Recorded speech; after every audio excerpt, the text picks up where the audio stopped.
Hey everybody, it's Eric from epautos.com, your libertarian car guy. Some of you might remember the saying, gather ye rosebuds while ye may. Well, gather ye Beetles while ye may, because this is the last of the line. Volkswagen has decided to cancel the Beetle after the 2019 model year and after about a 20-year run, which is about a third of the run of the original Beetle that first came out, or was first produced in 1938. Actually came out earlier than that, but 38 I think was the first actual production year, and ran all the way through 2003, Hecho and Mexico, largely the same car. And I think that's the key to understanding the reason for the old car's tremendous success, is that it was largely the same car for almost 70 years of continuous production. You could take a 1938 Volkswagen, park it next to a 2003 Mexican Beetle, and it was obvious they were the same car. And in terms of their basic layout, they actually were.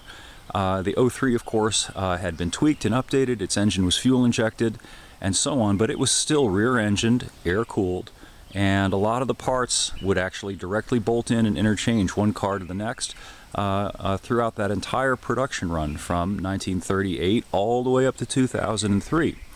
When Volkswagen brought back the Beetle name in 1998, it really wasn't a Beetle in the sense that it is a fully modern front-wheel drive car with a water-cooled upright engine and all the amenities. The upside being that you've got a functional heater that doesn't gas you to death with carbon monoxide and has plenty of power, and you can get heated seats and climate control and all of those good things.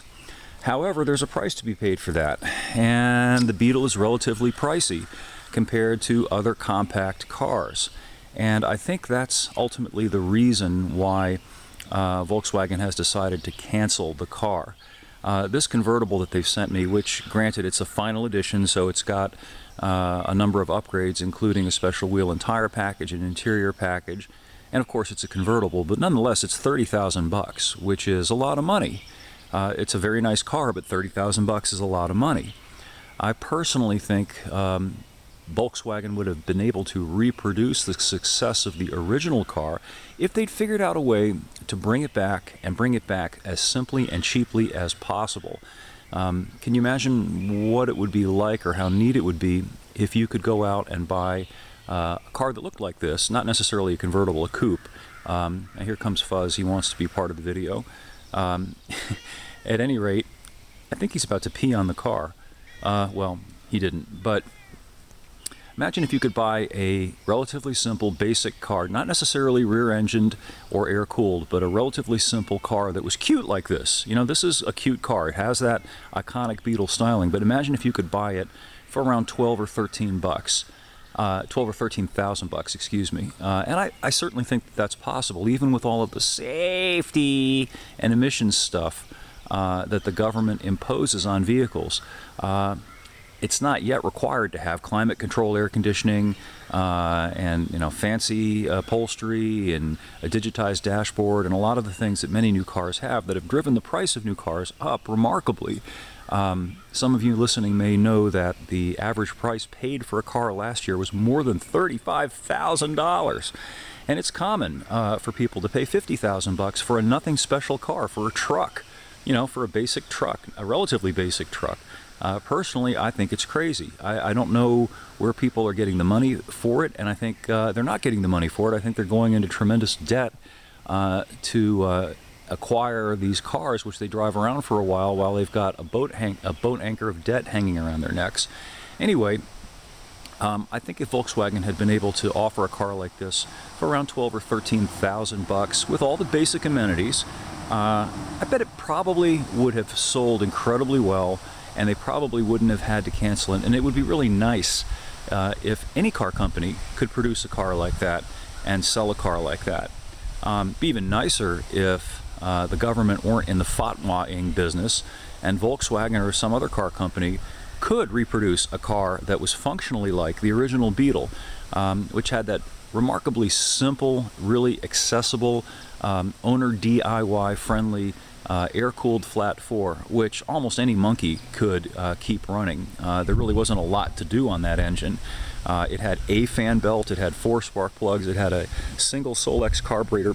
I mean, it was the kind of car that you could almost rebuild by the side of the road with duct tape and a crescent wrench. And that was one of the cool things about the Beetle. For anybody, you know, whether you were young and just didn't have a lot of money, or you just wanted a simple car. And that's all gone now, including with this car. You know, this is a Golf. It's the same thing mechanically as a Golf. It's a Golf with a custom body, and a Golf is a very nice car. I'm a big fan of the Golf, but it's a modern car with all of the complexity and all of the expense that goes with any modern car. So anyway, if you'd like to get a new Beetle before they go away, now is your last chance. And by the way, as a parting thought, one of the nice things about this 2019 Beetle is that it is a relatively old new car. Volkswagen last did a makeover back in 2012, and so that's about 7 years ago.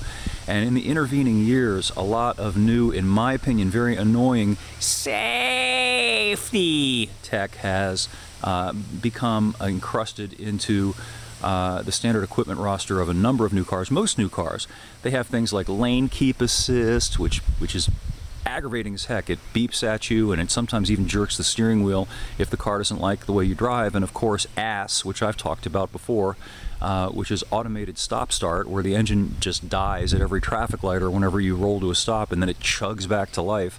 And that happens, I don't know, 2 dozen times every time you go out for a drive, depending how many times you have to stop.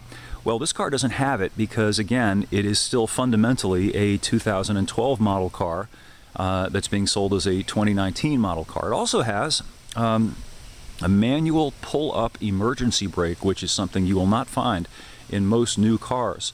Most now have an electronic parking brake, which I dislike for a variety of reasons, the chief one being that it is just a much more complicated way to do a very simple thing.